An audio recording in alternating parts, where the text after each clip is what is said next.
வாழ்க வளமுடன். அனைத்து அன்புள்ளங்களுக்கும் வாழ்க வளமுடன். அருள்நிதி பேராசிரியர் அன்பழகன் திருவண்ணாமலை.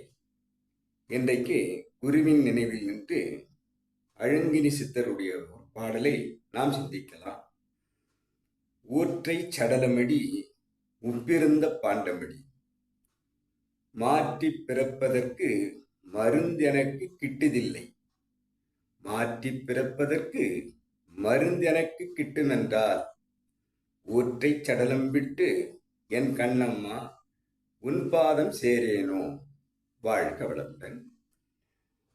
ஊற்றை சடலம் நம் உடலிலே 72 பாகம் நீரால் நிரப்பப்பட்டிருக்கிறது. அது அத்தனையும் உப்பு. அந்த உப்பாலான இந்த சடலத்தை, இந்த பாண்டத்தை மாற்றி பிறப்பதற்கு, இறைவனை நான் இரண்டர கலப்பதற்கு மருந்தென கிட்டுமென்றால், மாற்றி பிறப்பதற்கு மருந்தெனக்கு கிட்டுதில்லை.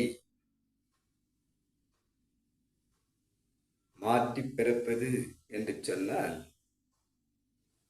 தியானம் எடுத்துக்கொள்ளும் போது கருமாறி மூலாதாரத்தில் இருக்கக்கூடிய அந்த தெய்வீக மகாசக்தி குண்டலினியை ஆக்ஞா சக்கரம் என்பதற்கு குரு கொண்டு வருகிறார்.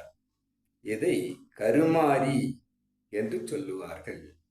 கருவை மாற்றி அமைப்பதற்கு ஒரு உபாயமும் தெரியவில்லையே என்று சொல்லும் அழுங்கினி சித்தர், மாற்றி பிறப்பதற்கு மருந்தெனக்கு கிட்டுமென்றால், அவ்வாறு அந்த உபதேசமும் அந்த தீட்சையும் எனக்கு கிடைத்தால் ஊற்றை சடலம் விட்டு இந்த உப்பிருந்த பாண்டமாக, உப்பு நீராக 72 பாகம் நம்முள் இருக்கக்கூடிய அந்த சடலத்தை விட்டு, கண்ணம்மா இறைநிலையே உன் பாதம் சேரேனோ, உன்னை இரண்டர கலந்து உன்னுடன் முக்தி, மோட்சம், வீடு பேறு, சமாதி நிலை, பேரின்பம், பேரின்பக் கழிப்பு, பேரானந்தத்தில் உறைவேன் என்று அழுங்கினி சித்தர் கூறும் இச்சிந்தனையை